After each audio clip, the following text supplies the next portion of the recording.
Hello guys, tikman natin guys. Ito guys, oh. Wow. Sarap guys.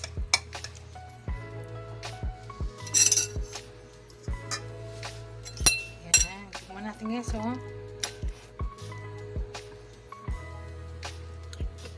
Sarap. Sabaw guys, oh.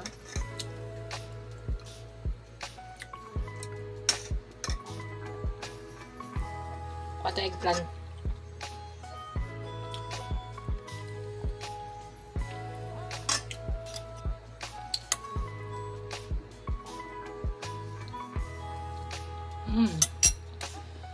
Okay.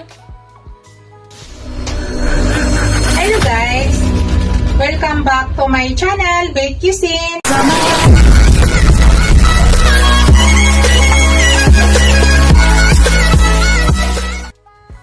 Hello guys! Kumusta kayo? To this video guys, I want to share with you. Magluluto po tayo guys. Magluto po tayo ng isda. Gawin nating paksiw. At yung isdang gagamitin ko guys ay salmon. Ayan po. Ulo po ng salmon. Nalinis ko na po yan. 2 ulong malalaki yan guys. Yan. Tapos yan, may kasama po siyang laman. So, nalinis ko po yan. Hindi lang talaga ulo lahat. Ito yung sa may ano niya, sa may panganas side. So, may laman tayo guys, sa may panganas side. Gusto ko kasi sa paksiw guys, gusto ko to gawing paksiw talaga yung ulo ng salmon. So, ipakita ko sa inyo guys yung ingredients na gagamitin ko. Yan, gamit po ako ng laurel, pangpatanggal ng lansa. Yan, gagamit po ako ng luya, bawang, tapos gagamit din ako ng siling labuyo, siling green, at maglalagay tayo ng gulay guys para hindi lang paksiw, may gulay nga kasama. So maglalagay tayo ng eggplant at saka okra. Actually guys, napakamahal ngayon ng gulay, grabe. Tapos gagamit din tayo nga ng asin guys. Yan, gagamit din ako ng crack na paminta. At syempre, yung bida natin ngayon yung suka. Syempre, gagamit din tayo mamaya ng tubig. At saka guys, pinakalas, gagamit din ako mamaya nito guys. Pakita ko lang sa inyo. Bago tayo magtapos sa ating video mamaya. Yan, gagamit ako ng sesame oil. Tapos, later pala guys, maggagamit din pala ako ng konting sugar. So, in my own version yan guys ha. Yan po yung hinahalo ko sa aking paksiw.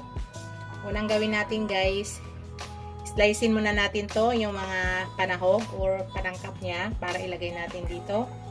So yan, start na tayo guys.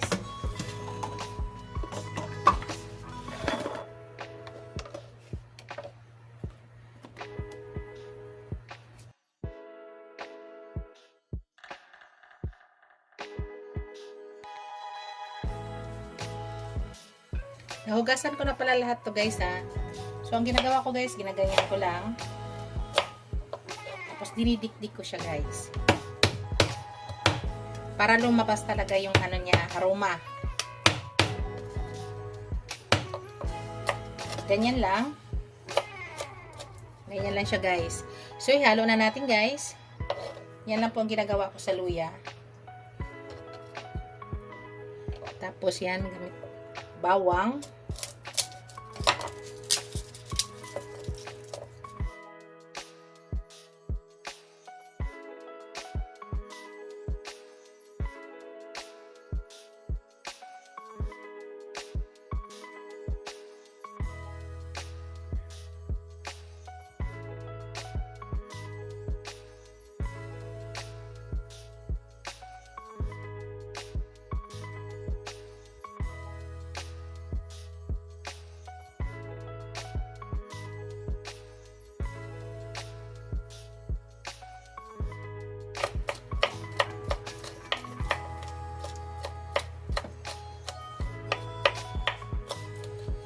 Ganyan lang ginagawa ko guys. Then halo ulit natin yan. Lagyan nyo din ang ilalim guys ha. Tapos yung siling haba guys. Yan, ginaganon ko lang.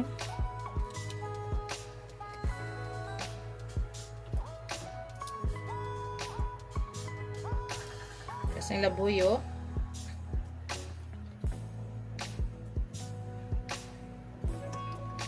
Tapos yung ito, yung kanyang laurel, tsaka yung talong. Napakamahal lang yung gulay, guys. Grabe.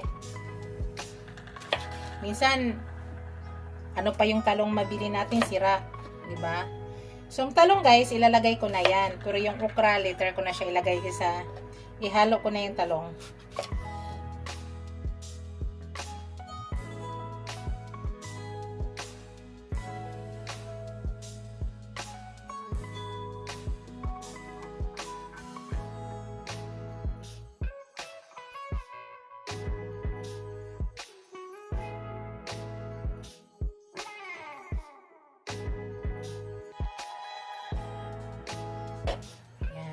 Tapos ito guys, ginaganyan ko lang yan. Mamaya ko na yan ilagay. Ihuli na natin yan.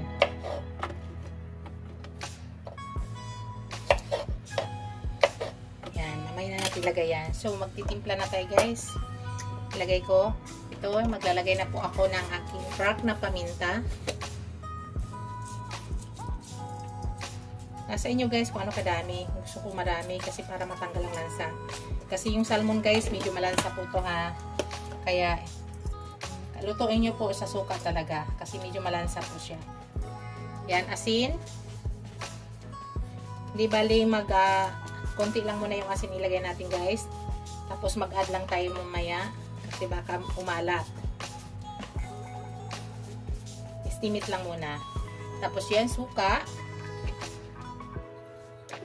Ay, sorry guys. Suka. Nagalaw. Wait lang. Lagyan natin ng suka.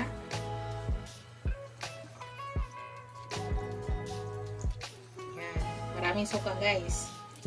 Tapos kunting tubig guys. Kunti lang po ha. Yan. Okay na yan. So, takpan natin. Tapos, isa lang natin guys. Pakita ko sa inyo. Hello guys. Ayan. Sinalang ko na guys. Yan na.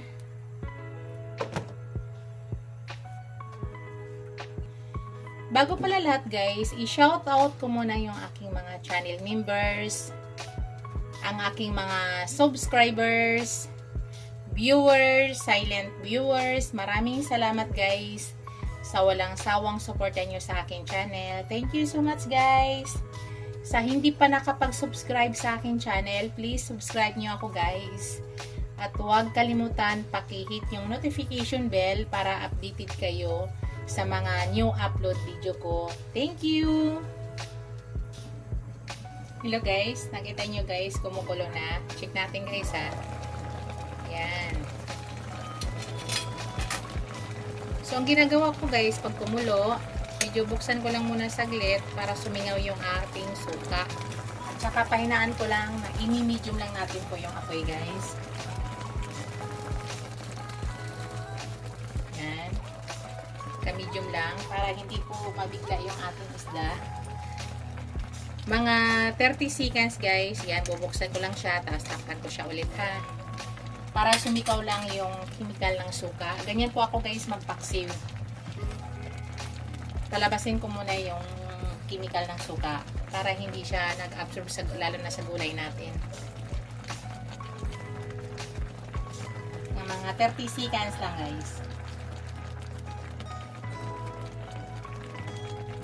Yan, naka-medium heat na lang tayo guys.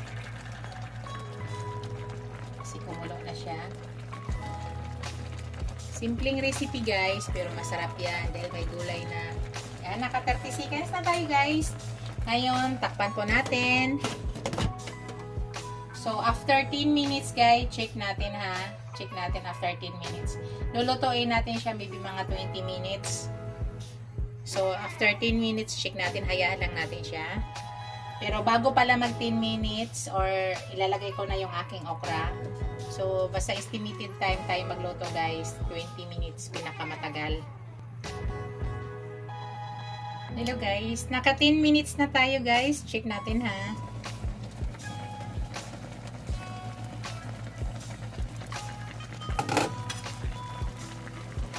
Yun. Naamoy ko na. Ang sarap guys. So, sa ngayon guys, titikman ko siya. Titikman ko natin kung tama na ba.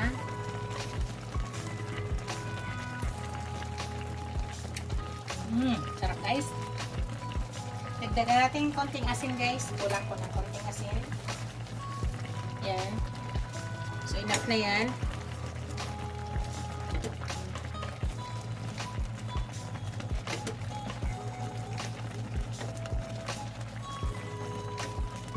Ito na yung ating talong.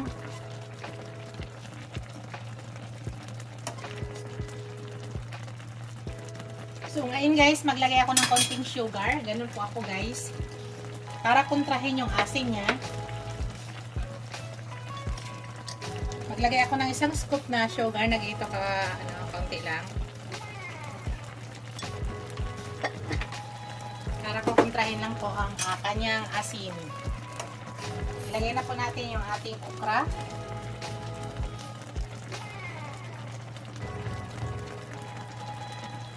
Dito guys, naglalagay na ako ng sesame oil.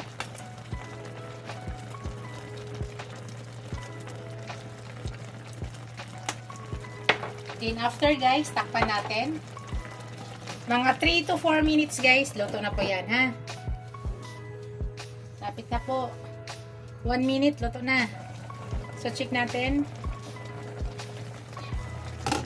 Yan, ang sarap na guys. Pag ganyan guys, hindi mo na maamoy yung chemical, wala nang lansa, nga naaamoy. Kahit sa smell guys, malalaman mo pag luto na yung fish. Kasi pag bukas mo, unang bukas mo, wala ka nang na-smell na malansa. At saka yung suka, wala nang maasim nga na sisingot mo. So sa ganyan guys, ay luto na po yung aking paksiw with eggplant and okra. Yan, patay na natin guys. Yan na po yung aking finished product guys. Thank you for watching guys. Don't forget to like, comment, share, and subscribe to my channel. See you in my next video guys. God bless us all. Bye guys. Ingat po lahat. Bye.